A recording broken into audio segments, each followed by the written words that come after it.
Knowing she had spent a lot of time and it was very late, she stood up to leave. It happened that her mother's grave was beside an oak tree, which grabbed her in.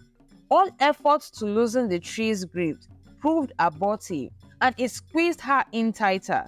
She was very scared for her life and wondered if she would survive this nightmare that had befallen her, as she was all alone and no one knew her whereabouts.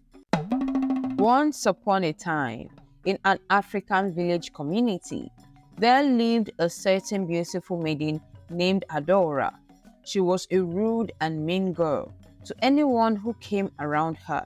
She hardly made time for her family, even though she knew it was her duty to take care of them. Adora had a younger sibling and lived with her mother, who was scarred on her face when Adora was a little girl. Adora, as a little child, was so ashamed of her mother and never wanted to identify with her. She practically told her mother to stop coming to her school and lied to her friends that her mother was late. If her mom came around, she would scold her and lie that she was the maid sent to her by her father. Her mother heard this and cried, telling her husband what their daughter did to her. After one of Adora's friends addressed her as a maid, it broke her mother's heart into tiny pieces. Her father told his daughter that her mother is the way she is because of her, that she made her regret ever sacrificing herself for her. But all this talk fell on deaf ears. Nne, Adora's mother, had two kids, with Adora being the eldest. Adora lost her father when she was 15 years old, and it fell on her mother's shoulders to train her until she finished school. Adora never visited her mother during her schooling, giving one excuse or the other. Her brother was not happy with the way Ada treated their mom. He told her several times that he was disappointed in her, but she paid no attention to what he had to say and went about her way until she finished school. When she finished, she did not come home so they could celebrate with her, but waited for a month before coming home to inform her mother. Meanwhile, Ada's classmates had already gone home to celebrate with their families, except Ada. She only came back to tell her mother she would be away for a while as she was going to a faraway city to look for a job and wouldn't be back anytime soon. Her mother told her she was getting tired and would need a lot of help, especially financially, to help raise her brother. But Adora said he wasn't her responsibility and that she would need a job first. If she was able to get a job, she would start sending money home. Nne asked her daughter if she still loved her as a mother, as she noticed how she treated her, and told her that she should note that one day she would be a mother herself. If she did not want to be treated badly, she should desist from treating her badly. Adora did not take it well and told her mom not to play any pity card with her and left for her room. That night, Nne cried and asked God to please make her daughter see how much she hurt her, saying that all she has done and ever did was to make her a better person. The next day, Adora set off after bidding her family goodbye. Adora set off on a new adventure. She went to a different town and before long she got settled. She got a very good paying job and was settled. She sent letters home once in a while, but that was all. She practically forgot she had a family who looked up to her as she was more concerned about her own welfare. She carried on with the attitude that she was an orphan and had no one to cater for her, that she raised herself. She kept this up until she met a young handsome man who saw Adora and fell in love with her. Their bond became so strong and unbreakable. He was so in love with her that he decided to get married to her. She had to go inform her people about the wedding, and she told her mom that she could not admit to her being her mom. Instead, she would identify her as her aunt and gave her a large sum of money. Her mother was very disappointed in her daughter, thinking she had changed her bad attitude, but she had not. It kept getting worse. She asked her daughter Why she had to lie about her, even her brother. Nne was short of words, and Adora walked out of the room after saying she would pay them off if they cooperated. If only they would never see her again. Her brother told their mom to collect the money, that she needed it to take care of her health, as she was sick and needed to treat herself. But her daughter, Adora, having cut off from her family, knew nothing about her health. Adora's mom, Nne, with her son, Obi, went to the hospital and was checked in. Adora went in search of her mother, saying, "You know my man will be coming today, and I already told him he will meet you. Why are you choosing to go to the hospital?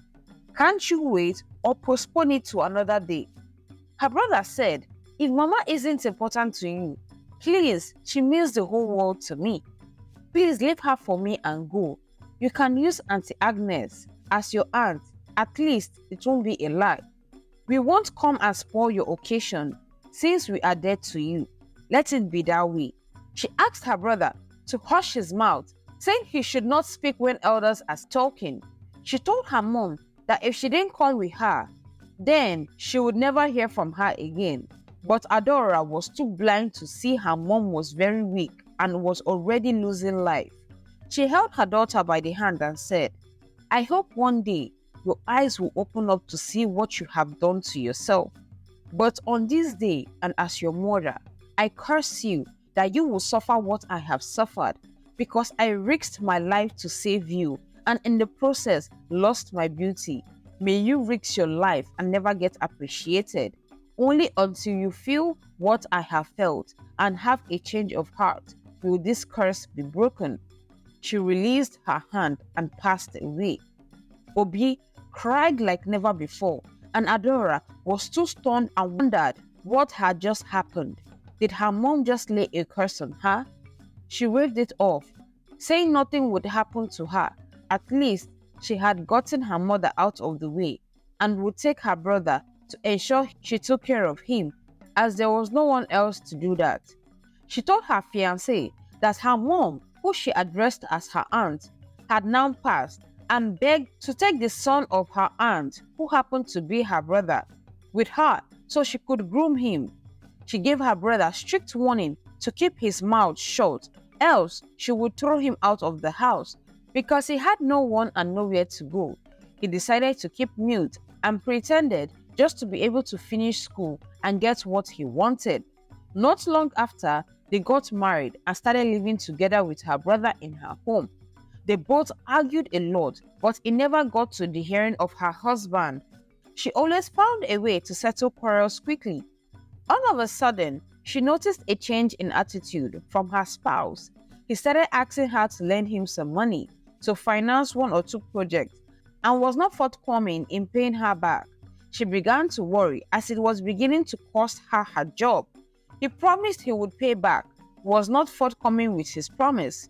One day, as they sat on the sofa, her husband Ken asked her to take a loan from her company, saying a new business came to town and he needs lots of money to execute it, but it would fetch them a whole lot of money to change their lives. He gave her a guarantee of how the plan would work out. Meanwhile, since her brother had been with her, giving him money had been so difficult for her as she came up with one excuse or the other. It wasn't long before her brother Obi made friends and started doing business with them, with the hope that when he raised a tangible sum, he would go back and finish school, because hoping on his sister was just a waste of time. Adora thought about what her husband told her and decided to take a loan because it would mean a big break for her. After doing so and giving him the money, her husband told her he would be traveling and would be back soon, as he needed to give the money to the contractors, the money needed to execute the business. He bade her goodbye and she went about her way. Adora and her brother were not even seeing eye to eye anymore, and not long after, he was able to raise enough money to get a small apartment for himself and moved out of her home. Adora was not even bothered. She was happy she wouldn't have to tolerate him anymore. Not long afterwards, Adora became worried about the fact that she hadn't heard from her husband. It had been more than 2 weeks, and he was meant to be gone for just a week. She went to his closet to find any kind of document or information that might help her to reach him, as she could not reach him, only to find a letter addressed to her saying, "Dear Adora, by the time you read this message, I must have been long gone. Don't bother looking for me. Thank you for the money which you loaned me. I will use it to enjoy life with the true love of my life, Vera, a woman who is truly after my heart. I just wanted to use you, knowing you held a position that could get me the funds I needed. I hope you have a good life. Goodbye." Adora felt like the ground should just open up and swallow her. She felt lost, like one who was just thrown under the bus. She felt like a loser. How was she going to pay the huge loan she collected, which was already due? Oh my God, she felt helpless, with no one to call or turn to. If she had invested in her brother, by now he would be a graduate and working, and they could sort this out. But she turned her back on her family, and for what? To feel among. She sat and cried, remembering how she almost died years ago when she was very little. The house caught fire, and her mother, who was pregnant with her little brother and was due for delivery, went in to save her. Adora had accidentally started the fire by lighting a candle and placing it beside a curtain. No one dared enter to save her, but her mother couldn't watch her daughter die. She went in, used her wrapper to cover her, and brought her out. Adora was unhurt, but her mother was rushed to the medical clinic where she suffered major burns and had to have an emergency operation to deliver her brother. She was told she could not bear children again due to the complications from the burns. Adora remembered that her mother had shown her nothing but love, but she was bullied in school because of how her mother looked. When she went to secondary school, she did not want the bullying to continue. Hence, the reason she called her mom a maid. She wondered if her mother's curse was already affecting her. She decided to journey to the village to visit her mother's grave and apologize. She knew she had to face the full wrath from work, but at least she could visit her. Her walk to the village was a very long one. When she cried at her mother's graveside, she sat on it and cried for hours without words to say. Knowing she had spent a lot of time and it was very late, she stood up to leave. It happened that her mother's grave was beside an oak tree, which grabbed her in. All efforts to loosen the tree's grip proved abortive, and it squeezed her in tighter. She was very scared for her life and wondered if she would survive this nightmare that had befallen her, as she was all alone and no one knew her whereabouts. She found herself in an unknown location, and she was very scared. She saw her late mother crying. She walked up to her and said she was sorry for what she did to her, the pain she caused her, and for making her feel like she wasn't enough. Nne asked her daughter why she was so ashamed of her. Why did she have to hate her brother, someone who did nothing to her? And now she had fallen into the hands of a very dubious man, and see where that has landed her. She kept apologizing to her mother, but her mother, seeing she had truly changed, said she forgave her, but she would have to learn her lesson, so she would value family. Her mother then disappeared. Before she could call out her mom, she found herself beside the oak tree. She realized she had been released. She spent the night in the village and went back to the city the next day. When she resumed work, they asked her about her whereabouts, as they had been looking for her. She reported to the office and she was asked about the huge loan she took. She tried to explain her situation to them and offered to work for free, but was rejected and turned over to the police. She was sent to prison. Her brother heard about the whole thing and visited his sister. She apologized for being so mean and wicked, saying she had absolutely no excuse. Her brother forgave her and promised to visit as much as he could. She spent 5 years behind bars, and when she got out, she was housed by her brother, who was doing very well for himself and was already married.